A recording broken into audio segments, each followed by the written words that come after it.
Hey, good morning, everybody. It's Bobby from Bobby's Hobbies. It's 7:10 a.m. on Saturday morning. And what do we got in there? A cauldron. Boil and bubble. No, it's just 3 eggs, not 3 witches. Making soft-boiled eggs for a yummy breakfast, along with Italian semolina toast, a little bit of butter, and we'll have to pour some coffee. Where is the coffee? Cup.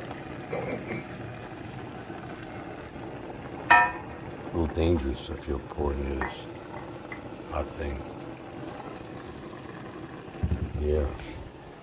What's inside up there? Nothing yet going on with the deer. They're not here.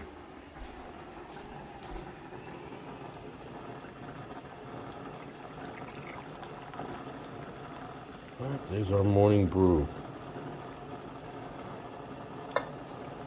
Yum.